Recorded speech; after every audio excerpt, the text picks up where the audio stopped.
Do you have a question?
Hare Krishna. Thank you everyone for joining this evening for Srimad Bhagavatam summary. Mataji, would you like to come on the camera, Mataji? Mataji, you are muted.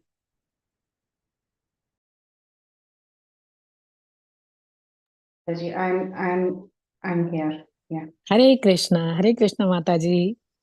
Hare Krishna Mataji. Hare Krishna Mataji. So we will start, Mataji. Is that okay? Sure.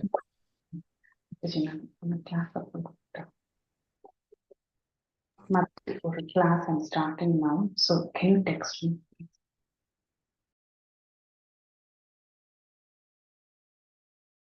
Let's give you 1 minute.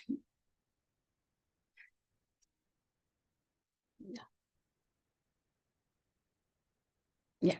Okay. Thank you, Mataji. Hare Krishna, everyone. Welcome to Bhakti Sangha. Today we are very fortunate to have with us Her Grace Preethi Vilasini Mataji to enlighten us on the topic of Srimad Bhagavatam chapter summaries. 4th canto. We are starting. We have already started last week new canto, and first chapter was covered by Sita Preethi Mataji, and now the second chapter again. Preethi here, Preethi Vilasini Mataji, to cover for us, 4th canto, 2nd chapter. Hare Krishna Mataji, please accept my humble obeisances, all glories to Srila Prabhupada. Thank you Mataji for your endeavor to give us Srimad Bhagavatam to everyone. Thank you so much for your love for Srimad Bhagavatam, making all of us to read and learn about Srimad Bhagavatam, Mataji. Thank you so much. Over to you. Thank you for your enthusiasm, Mataji, and your well wishes always. So we are continuing our study of Srimad Bhagavatam. This is chapter-wise summary. And today we'll be covering Canto 4, Chapter 2. Om Namo Bhagavate Vasudevaya. Om Namo Bhagavate Vasudevaya. Om Namo Bhagavate Vasudevaya. Narayanam Namaskritya Naram Chaiva Narottamam Devim Saraswatim Vyasam Tato Jayam Mudhirayet Nashtaprayeshu Bhadreshu Nityam Bhagavata Sevaya Bhagwati उत्तमश्लोके भक्तिर्भवति नैष्टिकी कृष्णाय वासुदेवाय देवकी नन्दनाय च नन्दगोपकुमाराय गोविन्दाय नमो नमः। ओम अज्ञानतिमिरान्धस्य ज्ञानाञ्जनाशलाकाय चक्षुरुन्मीलितं येन तस्मै श्रीगुरवे नमः। मुखं करोति वाचालं पङ्गुं लङ्घयति गिरिं यत्कृपातमहं वन्दे श्रीगुरुं दीनतारिणं परमानन्दमाधवं श्रीकृष्णचैतन्यम् ईश्वरम्। नमः ओम विष्णुपादाय कृष्णप्रेष्ठाय भूतले श्रीमते भक्तिवेदान्तस्वामिनिति नामिने नमस्ते सारस्वती देवे गौरवाणी प्रचारिणे निर्विशेष शून्यवादी पाश्चात्यदेशतारिणे जय श्री कृष्ण चैतन्य प्रभु नित्यानंद श्री अद्वैत गदाधर श्रीवासादि गौर भक्त वृंद हरे Krishna Krishna Krishna Hare Hare Hare Ram Ram Ram Hare Hare. Thank you all so much for joining us today, and we are continuing our study of Srimad Bhagavatam. This is Canto 4, Chapter 2. And quick peek into what we have already seen in first chapter. So in the first chapter of the fourth canto, we saw the genealogical line of Akuti, who's one of the daughters of Swayambhuva Manu. Swayambhuva Manu had 2 sons and 3 daughters. So the 2 sons are Priyavrata, Uttanapada, and the 3 daughters are Akuti, Prasuti, and Devahuti. In the third canto, we already saw a lot about Devahuti and her son Kapila. Devahuti was married to Kartam Prajapati and they had a son by the name Kapila. And then we also saw the teachings of Lord Kapila in Canto 3. So now in Canto 4, we started seeing the genealogical line of Akuti. And in Akuti's line, we saw that she had Yajna and Dakshina. And like Sitapriti Mataji covered last week, the son Yajna was given to the grandfather Swayambhuva Manu as per Putrika Dharma. So there is this system of Putrika Dharma where the mother's father adopts the grandchild. That means Swayambhuva Manu's daughter's son, Swayambhuva Manu takes as his son. So that way, he was given an adoption, and later this Yajna married Dakshina, and they had 12 children who became the demigods called as the Tushitas. Okay. Then, after seeing the genealogical line of Akuti, we also saw the different children of the daughters of Devahuti. So Devahuti and Kadam Prajapati, they not only had a son who was Kapila, they also had different daughters. Each of these different daughters were given to different sages in marriage, and they had several descendants. This was already covered, of which we see one particular sect who is Atri Anasuya, and to Atri and Anasuya, Dattatreya, who is an incarnation of the Lord, was born. Then after we saw this, we saw a little bit about Prasuti in the previous chapter. What did we see about Prasuti? Prasuti was married to Daksha Prajapati, and Prasuti and Daksha, they had 16 beautiful daughters. Now all these daughters were given to great personalities in marriage. Like we see about 13 daughters were given to Dharma, Swaha was given to Agni, Swadha was given to the Pitas, and finally Sati, the chaste Sati, was given to Lord Shiva. However, Sati was a young girl and she had not yet come to age, so she did not have a child and she died before she could produce a child, which means she really died at a young age. So that is how this chapter ends about the story of Sati, saying that just a statement is being spoken, 2 sentences about Sati, 2 verses. That Sati gave up her life before she attained age, and she had no children because her father ended up offending Lord Shiva. She had to give up her life. This is how the previous chapter ended. So from this chapter, we are going to go into the story of how Sati actually gave up her life and how Lord Shiva was offended by Sati's father, Daksha. Now, this entire third and a lot of fourth canto is a conversation between Vidura and Maitreya. So we hear Vidura was asking questions to Maitreya, and Maitreya was relating to Vidura about various histories from the past. At this point in time, when Vidura heard about about Sati giving up her life, he was very curious to know. So he asked, "Oh, my dear Maitreya, what led to such an affectionate father like Daksha to develop hate towards his own son-in-law, Lord Shiva, who's known to be very, very gentle?" So Shiva is known as Shilasya Shrestha. He had very high character, very good Shila. Shila is like a very good demeanor. He was very gentle. He was Nirvaira. He was very non-envious. He is known as Shiva, which means auspicious. And you all know that he was very, very renowned. So, for a person having such gentle qualities and being such a nice person, how come somebody can develop hate towards this personality by the name Shiva? Okay. So, this was Vidura's question to Maitreya. So, Vidura said, Kastam charachara gurum nirvairam shanta vigraham atma ramam katam dveshti jagato daivatam mahat. So he said, this Lord Shiva, he's charachara gurum. Chara, achara. Chara means that which moves. Achara means that doesn't move. So basically, he's charachara guru means he is the guru for everybody in this universe, that which is movable and that which is non-movable. He is also the guru of the different ghosts, the Bhuta, Preta, Pishacha. For all of them, their guru is Lord Shiva. And in fact, Lord Shiva is the originator of an entire sampradaya called as Rudra Sampradaya. So he serves as a guru and he is highly respected. Not only that, he doesn't have envy towards anyone. You'll never hear Lord Shiva being envious of anyone or being proud of oneself. Shiva has very, very beautiful qualities. He's Shanta Vigraham. He's always very calm and peaceful, Atmaramam, self-satisfied. And for such a person who's endowed with such beautiful qualities, Katham Dveshti, how can somebody have Dvesha towards this person? He is Jagato Daivatam Mahat.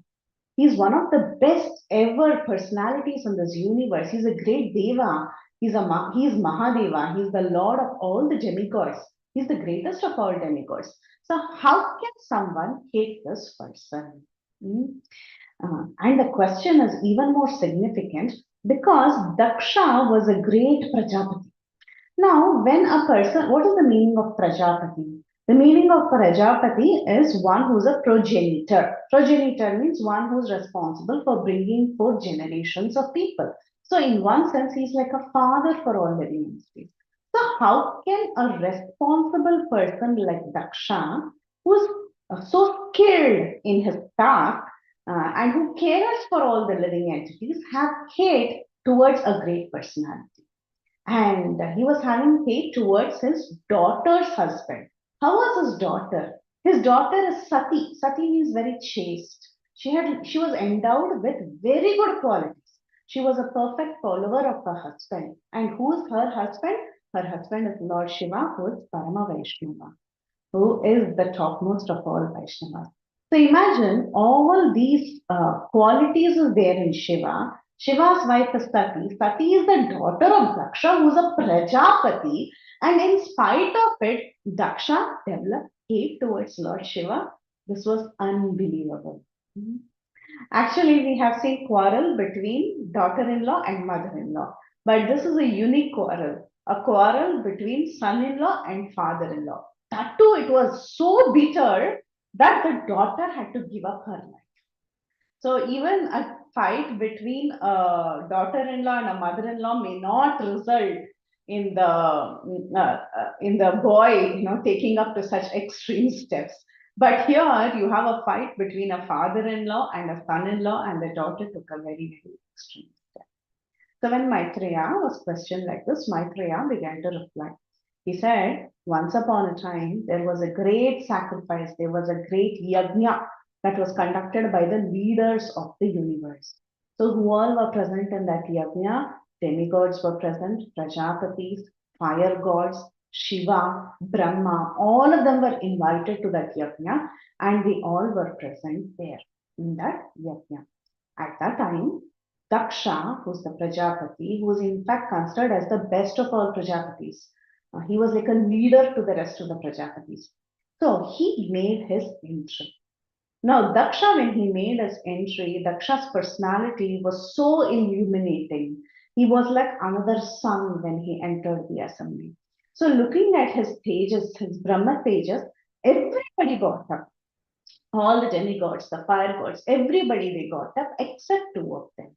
Who are these two? One is Brahma and the other is Lord Shiva. Now, Brahma is the father of Daksha, so it is not necessary for Brahma to get up. However, Shiva also did not get up. Now, Shiva is a Guna avatar of the Lord. We must keep that in mind. So, in one sense, Shiva is greater than his own father-in-law. He's a Guna avatar of the Lord and he's the greatest of all Vaishnavas. So, in that sense, he's definitely, and he's the leader of all the demigods also. Okay? So, in that sense, he's far superior than his father-in-law. However, Daksha, who considered Lord Shiva only his father-in-law, started gazing at Shiva with burning eyes. He was very, very angry. He noted he was actually yearning for respect. He had this hunger for honor. Okay. So when he was looking around and he saw that this Shiva didn't get up, it immediately hit his ego. So with a lot of hate in his heart, which he had accumulated since a long time.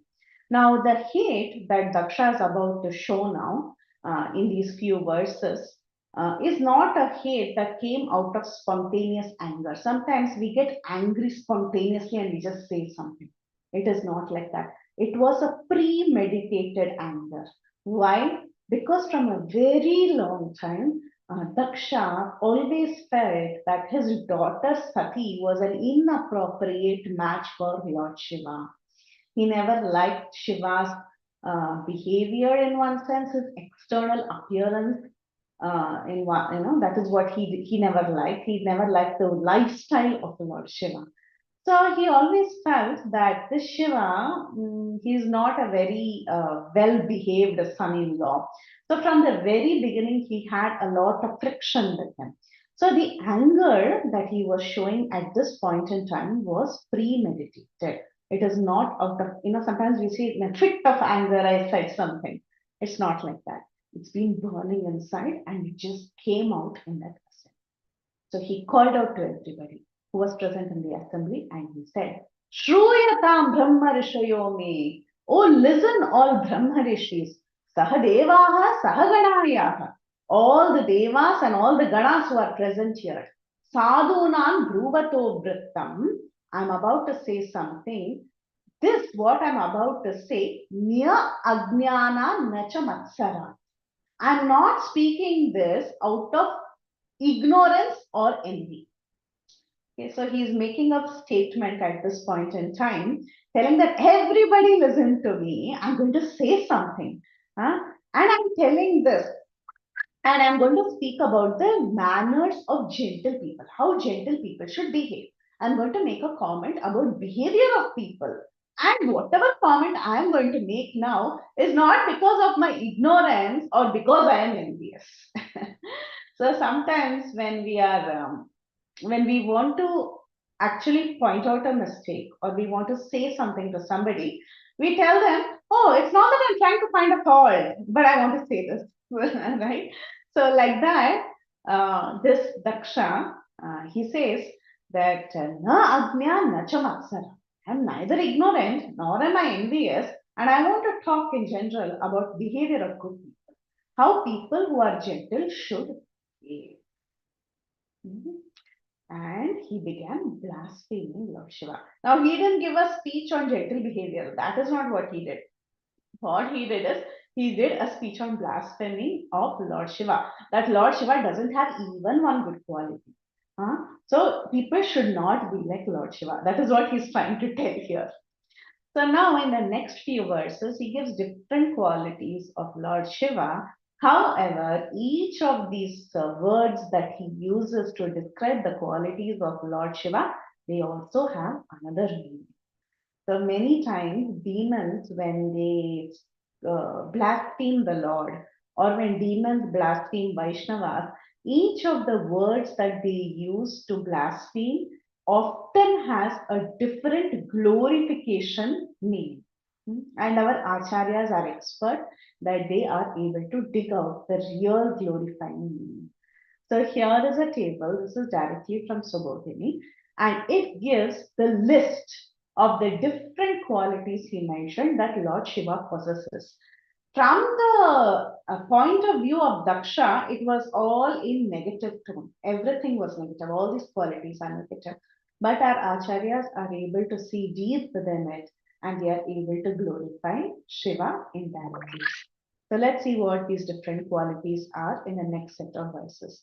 So this Daksha, he began to call out the Lord Shiva as shameless. First of all, he says, Nirapatrapaha. Nirapatrapaha means one who has no shame. But however, our acharyas are able to find out that the word Nirapatrapaha also means one who is shelterless.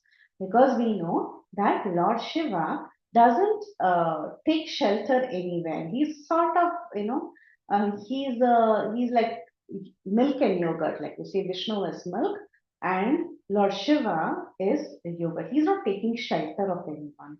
So he's shelterless and also he lives like a sannyasi. He's not in need of any shelter. Then he says he's tapta. The Shiva is very, very proud. But sometimes our Shiva gets stunned in devotion. He's Yashogna. He's destroyed the fame of all the Lokapalas and he's polluted the path of gentle manners. But then the real meaning is that Shiva, by his own fame, he derides the fame of others. He's Yashogna. The fame of others are reduced by the great fame of Lord Shiva. Sadhuvat, meaning one who pretends to be like a sadhu. Why is Daksha telling this? Because he feels Lord Shiva pretended to be like a sadhu and he accepted Daksha's daughter's hand in marriage.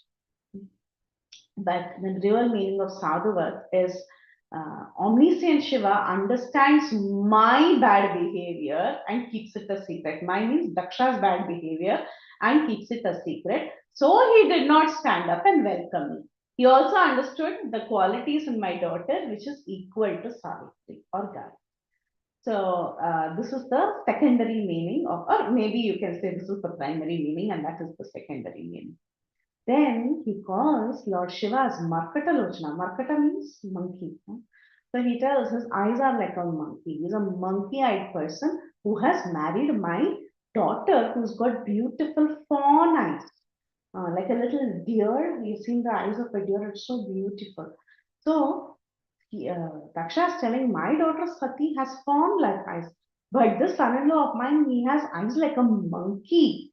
And such a horrible match that my daughter and the son-in-law has.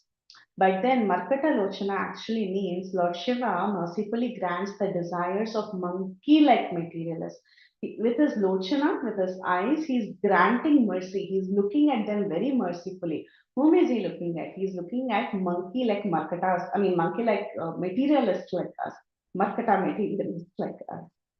And the entire sentence is actually like Daksha telling, I'm not properly respected such a great personality. Then he says, this Shiva is Lupta Kriyaya. That means he doesn't perform any rituals. We all know Lord Shiva is very self-satisfied. He doesn't sit and perform any rituals. He doesn't perform any big sacrifices and all that. See, Daksha is performing great sacrifices, but Lord Shiva, he doesn't have to perform any sacrifices. So the Acharya says, yes, he's Lupta Kriyaya because he doesn't have the necessity. There is the need for him to perform rituals. So he doesn't perform any rituals. Daksha says, the Shiva is Ashuchaya. That means he is very, very impure. But the true meaning of Ashuchaya is that nobody can be cleaner than him because he's so clean within. He's completely purified within. Bhinna setave, that is, he violates code of conduct, but the same bhinna setave can be spelled, or in Sanskrit, sometimes when there is a sentence, the akara is sometimes hidden. Okay, when we frame a sentence in Sanskrit. So it can also be, the same sentence can be split as abhinna setave, which means he never breaks any rules. Lord Shiva never breaks any kind of spiritual rule. Shudra Eva. So Daksha is telling that though I didn't want, I gave my daughter to this unqualified man, which is like teaching Vedas to a Shudra. So he's telling my daughter is like the great Vedas, and this man is like a Shudra. And I gave the Vedas to a Shudra, like that. But then the actual meaning is, the Acharyas say, Daksha is actually telling, I being unqualified did not want to give my daughter, but I gave her like a Shudra who teaches the Vedas. Like that. Then he says he's unmatavat. He's like a madman. Sometimes he laughs, sometimes he cries, he behaves like a crazy fellow. But then, how is Lord Shiva crazy? He's crazy with prema. He's a madman with prema for the Supreme Personality of Godhead. So it's a glorification for Lord Shiva. And then Daksha says he's Chitha Bhasma Krita Snana. What does he do? He smears his body with the ashes from a crematorium and he garlands himself with skulls and bones. So disgusting. But then the Acharya says, so what? It is his pastime. According to many other Puranas, smearing ashes on the body is an activity of exalted Vaishnavas. Now, Vaishnavas, they just consider everything to be in this world to be meaningless and they just smear ashes on their bodies. So what if Lord Shiva is doing that? Then he says he is the most mad and inauspicious creature. Shiva Apadeshaha. He is only Shiva by name. Shiva means auspicious, but that auspiciousness is only for name, namesake auspicious. But then the real meaning is, by the presence of Lord Shiva, even the worst place becomes very, very auspicious, and there is nothing more auspicious than Lord Shiva. He says he's Matta Janapriya Patihi. Matta means mad, right? The word mad itself is derived from Matta. He says Matta Janapriya. He's the Priya of whom? He's the Priyapati of whom? Of crazy people, mad people who are full of tamogul. So he's the leader of those people. Why? Because Lord Shiva is so merciful. He accepts even the ignorant people and he gradually elevates even such people to higher consciousness. Like he takes care of the bhutas and the pretas. Who takes care of them? Only Lord Shiva takes care of them. So it's a glorification for Lord Shiva. Then he calls him Nashta Shaucha, he's unclean. But then Lord Shiva purifies even the impure. He calls him Unmadanatha, the Lord of all the ghosts. But why is he the Lord of ghosts? Because he's very merciful to them. And finally, he says he's Durhride. He's very impure in his heart. But then his mind is merciful even to the sinful. Even to the Durhrida, this Lord Shiva is very, very merciful. So like this, we see Daksha, he uses different words to actually blaspheme Lord Shiva. But each of these words have a hidden meaning and it is nothing but a glorification of Lord Shiva. Now, I will read one verse which has a lot of meaning. The last 16th verse that we saw here, right? He used three different adjectives to blaspheme Lord Shiva: Nashta Shaucha, Unmadanatha, and Durhrida. This is from the verse number 16, but let's read that verse and see what was really going on in the heart of Daksha. Daksha said, Tasma Unmadanathaya Nashta Shauchaya Durhride Datta Batamaya Sadhvi Choditi Parameshthina. He says, on the request of this Parameshthi. Who's the Parameshthi? We'll find out. On the request of this Parameshthi, this great supreme teacher, I handed over my chaste daughter to him. though he is devoid of all cleanliness and his heart is filled with nasty things. Though he is Nashta Shaucha, though he is Durhrida, though he is Unmadanatha, I handed my daughter to the Shiva on the request of this Parameshti. Who's the Parameshti is telling? He's calling out to his own father Brahma. He's so angry, he's even forgotten the proper etiquette of respecting his own father. He says, oh, this great so-called supreme teacher Brahma was sitting here. Just because of him, I handed my daughter to this Lord Shiva. So we can see that he completely went beyond what he could actually, how he should actually behave. He even started disrespecting Brahma, who was present there, and he was blaming Brahma for everything that had happened. Then he didn't stop there. Daksha washed his mouth and hands and he began to curse Shiva. So this is what anger can do to a person. And he washed his mouth and hands and he began to curse Shiva. He said, the demigods are eligible to get a share in the oblations of a sacrifice. But hereafter, Lord Shiva, who is the lowest of all demigods, will not have a share. Now, is this a curse? It's not a curse. It's in fact a blessing. How our Acharyas say, Lord Shiva is the greatest of all devotees of the Supreme Lord, and really it is not befitting him to sit with the other materialistic demigods and take share from sacrifice. Actually, this curse from Daksha was only an indirect blessing, and therefore Shiva hereafter didn't have to sit with these demigods who were too materialistic.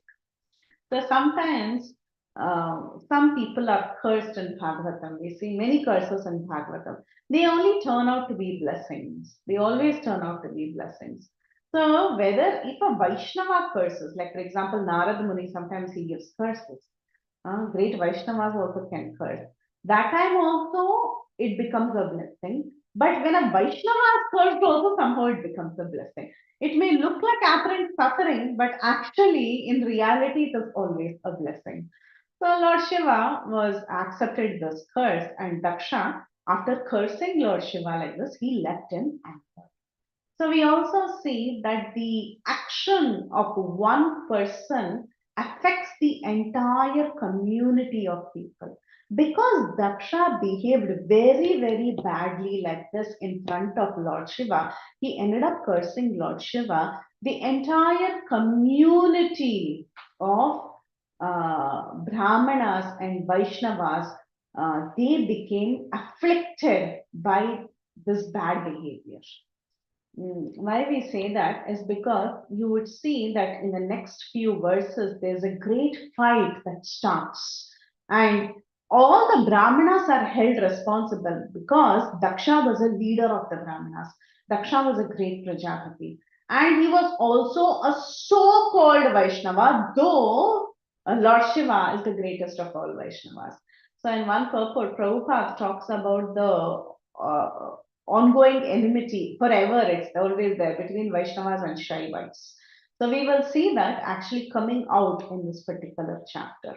So Daksha is representing a community. One mistake by the leader of a community reflects on the entire group. And it's also a lesson for every one of us. Sometimes they tell us, right?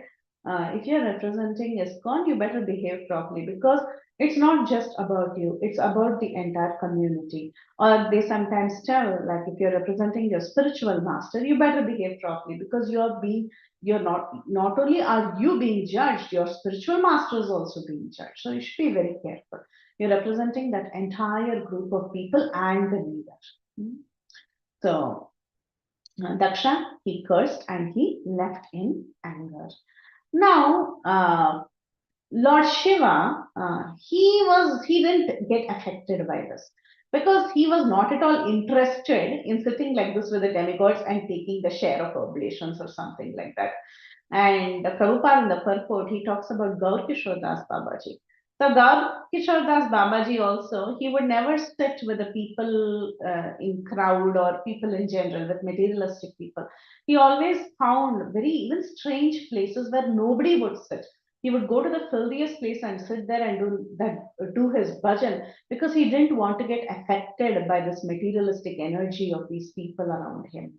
So similarly, for Shiva, it really did not matter, and Shiva did not react to this. And in Daksha's case, we can see that lust, anger, and passion, all these three qualities that Daksha displayed at this point in time, only makes a man crazy. Even you may be as great as Daksha, you might be a great personality in the universe, but the minute you have these three qualities, it is the path to hell. This is what Krishna also tells in the Bhagavad Gita. So Krishna also in the Bhagavad Gita, what does he say? Lust, anger, and greed are the three gateways to hell. So though Daksha was an expert in so many material activities, because of his aversion towards such a great person like Lord Shiva, he was completely attacked by these three enemies: lust, greed, and anger. And just like how a male elephant can do anything horrible, like if you have a garden and you allow a mad elephant, not male elephant, you allow a mad elephant to go there, how that mad elephant can destroy the entire garden. Similarly, this particular nature of Daksha, when he did a Vaishnava, Parama Vaishnava aparadh, it actually destroyed all the good qualities that he had, and it destroyed his existence as such. So now Daksha, he left in anger, and though Brahma tried to persuade him to give up his anger and stay back and apologize, still, in spite of his superior, his father, putting some sense into his head, he was very, very puffed up. He was thinking in his mind, see how nicely I can put forth arguments and there is nobody to counteract what I said. So he was completely puffed up, thinking that he is the best, best in speaking. He just walked out. And of course, that is when the people who are the followers of Lord Shiva, they got agitated. Now, the leader of the followers of Lord Shiva was Nandishwar. Now, he was very, very agitated when he saw that Daksha spoke so badly and none of them in the assembly spoke up. So he considered it a great insight. How can nobody, so many Brahmanas, so many sages, so many great leaders are sitting, and not a single person is raising their voice? They're not saying anything against Daksha. So Nandishwar got very, very angry, and he decided to actually speak up. Now, as far as Nandi is concerned, there is nothing wrong in him speaking up for his master. Because, when your master is insulted, the first duty of a follower is to speak up for the master. However, there was one mistake that Nandishwar did. Nandishwar began to curse Brahmanas, okay, which is not a very good way of conducting oneself. And Prabhupada, he says that this material field is so unsteady that even great personalities like Nandishwara, Daksha, and many Brahmanas present there were infected with the atmosphere of anger. One person is upset and gets angry, it is reflecting in their speech. The person who hears it also gets agitated. And then 10 other people also get agitated, right? The entire atmosphere is inflected with anger and hate if one person is not happy. So we have all seen this day in and day out. One person not happy in the house, the entire atmosphere is spoiled. Everybody's life is gone. Everybody gets into depression. There is always a problem, even if one person is not satisfied. So Daksha, he began cursing the Brahmanas who are present there. Now, what are the curses not Daksha, sorry, Nandishwar. Nandishwar, hearing these different words of Daksha and the curse of Daksha, he started cursing the people who were supporting Daksha. So he said, you all people, you're just sitting and watching. You're also stuck to bodily identification. Because of this vision of duality, you're always distinguishing between the soul and the body. You're all attached to your body. You are seeing differences. Therefore, you will be bereft of transcendental knowledge of the soul and the Lord. So this is the first thing he's telling. You're all keeping quiet and you have some attachment to this Daksha who's in a bodily concept. He is thinking about his power, his prestige and respect for him, and you're all supporting this. So this is nothing but bodily identification. Because of this attitude that you have shown here, you all, so you see this cursing is for the entire community. One person does a mistake, the entire community suffers. That is also wrong. It should not, when one person does a mistake, the tendency is to hold the entire community responsible. Like for example, in the case of Parikshit and Shringi, right? What did in the case of Parikshit and Shringi, what happened? He was very upset. No. In the case of Parikshit and Shringi, actually, the entire clan of Brahmanas were held responsible. Not that Parikshit held Shringi responsible, but the entire clan of Brahmanas suffered because of this unnecessary cursing of Shringi. You see, in the case of Dhruva Maharaj, he got angry with the entire yakshas because one person did not behave properly. So that is not how we actually behave. We have to change the ways in which we deal with situation, right? If one person is doing wrong, the anger should be towards that person, not to an entire group of people. So anyway, this Nandishwar, he began to curse and he said, anyone who is supporting Daksha, they will be bereft of transcendental knowledge. They will not be able to distinguish between the soul, body and the Lord. And they'll become pretentious householders. They'll be attracted to sense enjoyment and they'll be attracted by the superficial explanation of the Vedas, the flowery language of the Vedas. That is what they will be attracted to. So if the Vedas are telling do the sacrifice and get material enjoyment, they'll be involved in doing such sacrifices. And they'll lose real intelligence of inquiring unto the Supreme. Actually, all this is happening in this time and age. None of the Brahmanas today have proper transcendental knowledge. They are not able to distinguish between body, soul, and the Lord. And there is a lot of sense enjoyment is the focus. Even if we are taking to the Vedic tradition, we are trying to see what gives us sense enjoyment. We are not using our intelligence to actually see what is the ultimate good. Most of the people today. And Nandishwar says they will continue in samsara because they are going to be very attached to these fruitive activities and the flowery language of the Vedas. This flowery language of the Vedas, this phrase Prabhupada actually explains. He says, how long is the smell of a flower last? It doesn't last for too long. Maybe it will last for maybe a day, maybe 2 days once you pick the flower. It's not going to be there forever. Similarly, these fruitive activities that the Vedas is promising is not going to be there forever. So it is not proper intelligence to always reap these fruits. We should be reaping higher fruits, which is spirituality, meaning we should go for fruits that are eternal, that are going to stay with us forever, which is nothing but transcendental knowledge. That is what we should try to get. We should not go after the superficial explanation of the Vedas, conducting rituals and having satisfaction of the senses. He says they will lose discrimination. They will not understand why they are getting education, why they are performing austerities, why they are doing vows. All this they will not understand. They'll take up different kinds of vows because they can actually go to higher planetary systems and enjoy there. But they don't understand that this enjoyment is not permanent. They will have temporary enjoyment and then they will come back. This is what they will happen. They cannot understand why they are doing austerity, why they are taking up vows.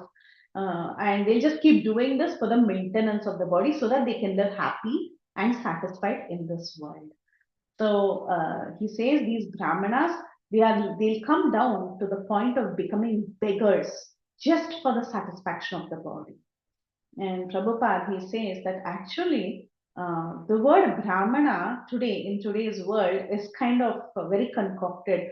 In today's world, the so-called Brahmanas just mean sake. If someone is wearing a sacred thread, he becomes a Brahmana, right? But Prabhupada says, actually, everyone should be a Vaishnava. Even Ramananda Rai and Haridas Thakur, they were not from a great Brahmanical background. But Sri Chaitanya Mahaprabhu considered them to be better than Brahmanas. So a Brahmana in the realistic sense doesn't exist in this time and age. But Vaishnavas, they are greater than Brahmanas, and anyone who is a devotee of the Lord is worthy of all respect. So all these different curses that Nandi had given to the Brahmanas has become functional in the stage of Kali. However, Prabhupada always says a Vaishnava can even transcend a Brahmana. So if we take to the shelter of the lotus feet of the Lord, we can become better than even the so-called Brahmins. Now, Bhrigu, who was the leader of the Brahmanas present there, who was the leader of the sages present there, he began to speak.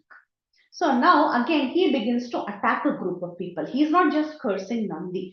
He begins to curse all the followers of Lord Shiva, the so-called Shaivas.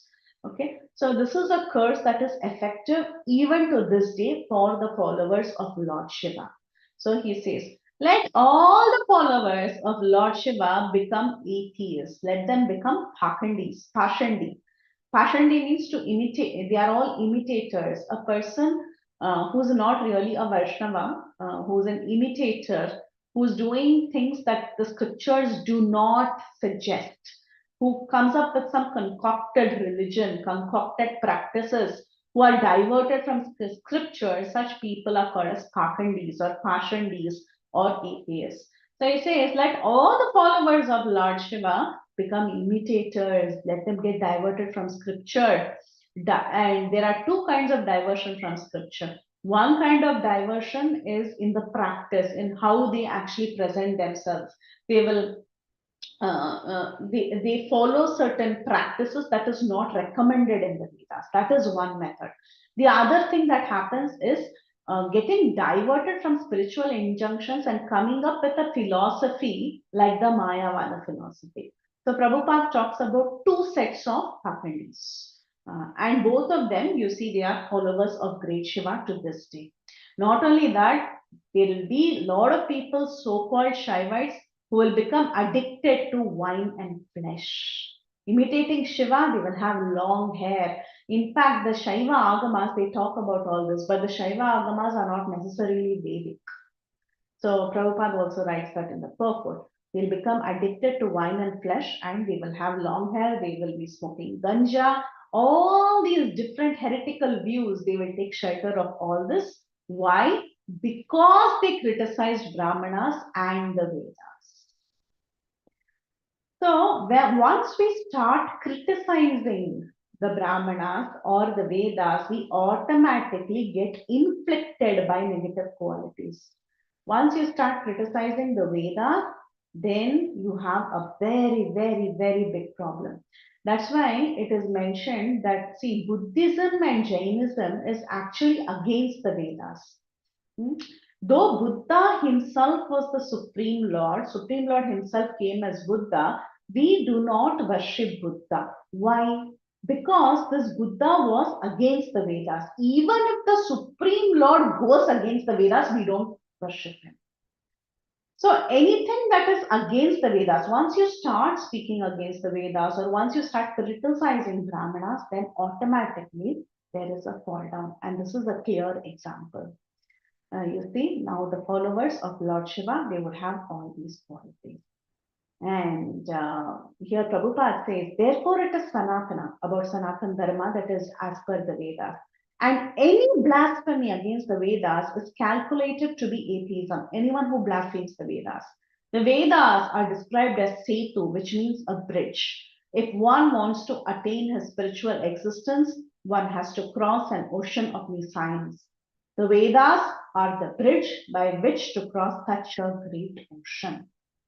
Now, they went to the point of criticizing the Vedas and the Brahmanas. So what is next? The Lord of the Vedas and the Lord of the Brahmanas, who is Janardana, who is the maintainer of all living entities. So at this point in time, when this criticism was going so heavy, Shiva immediately he got up and he left the place. Why? Because he thought now they are criticizing Brahmanas.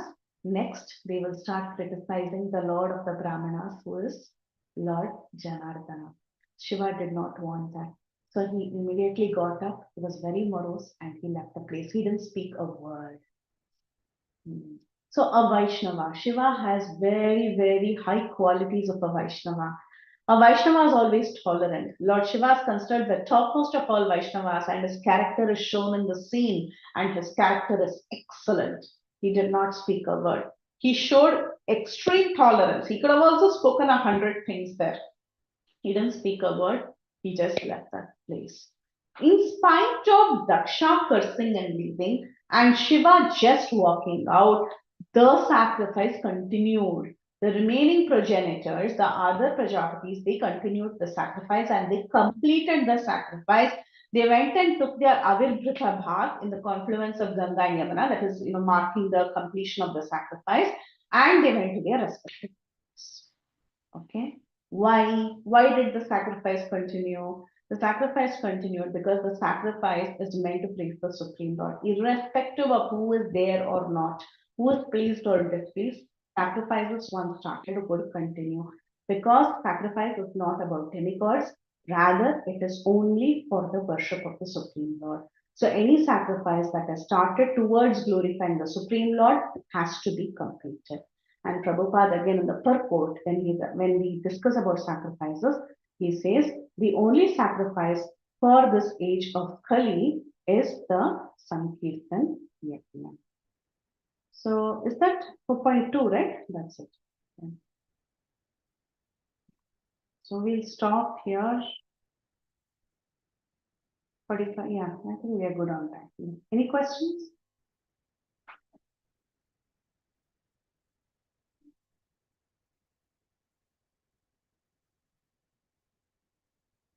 Hare Krishna Mataji, Dandavat Pranam. Thank you so much for this presentation, Mataji. And very interesting how doesn't matter if we are on the right side or the wrong side. If you curse other people, then you definitely have to bear the results. So, thank you so much for very clearly explaining this, Mataji. I was also wondering why that anger finally led to curses. Was that also pre-planned by Daksha? Or I didn't get the question, Mataji. so Daksha, he was first.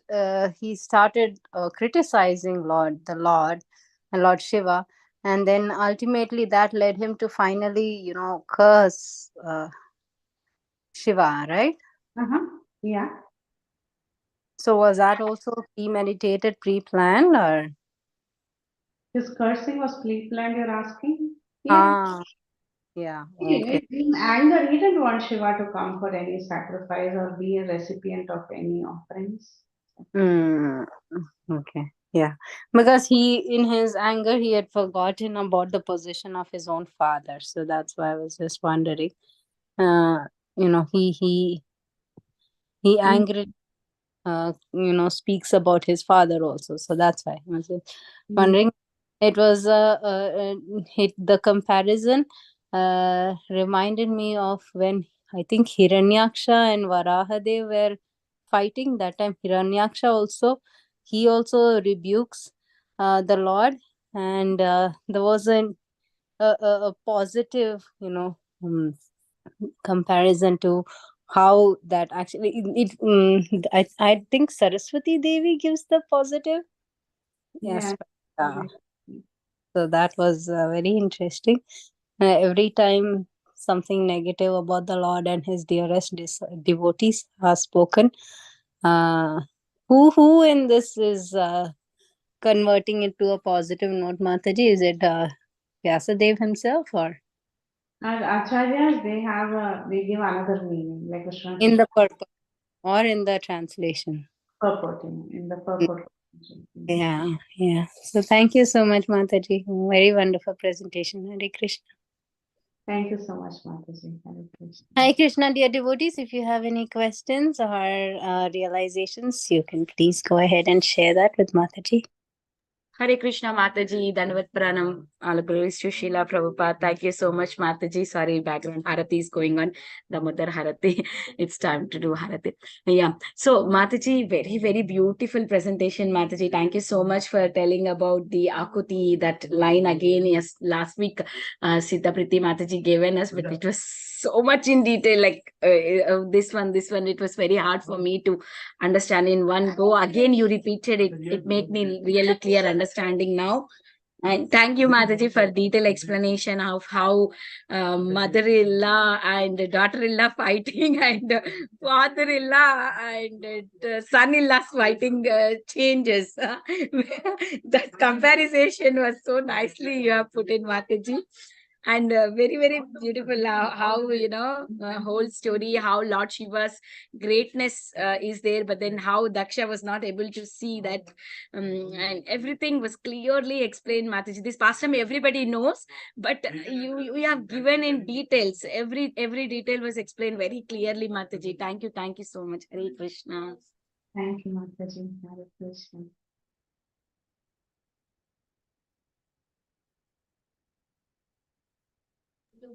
Hare Krishna. Is there anybody having any more questions? Yeah, Vrinda Gopika Mataji, go ahead. हरे कृष्णा जी, प्रीति विलासिनी माता जी, कोटि कोटि दंडवत प्रणाम।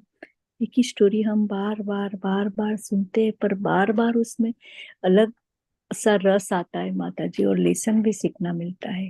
हरि बोल, हरे कृष्ण माता जी, कोटि कोटि दंडवत प्रणाम। जय Shri Prabhupada. Yes, Prabhupada. Thank you so much, Mataji. Thank you so much. Hare Krishna Mataji, Dandavat Pranam. Thank you, Mataji. Like you have given a revision. Like I saw this in Om Namah Shivaya when we were kids, and I have been hearing this, and it was really very nice realization, and there were so many add-ups for the explanation. And thank you, Mataji. Like it was like a recollection of the story. Thank you, Mataji. Hare Krishna. Very nice, Mataji. Dandavat Pranam.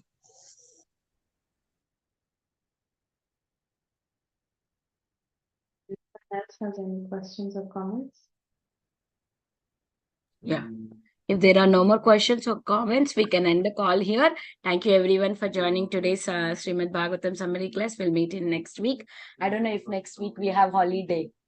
Yeah, I think next week we'll be having holiday. It's a Thanksgiving time. And after that, we will meet.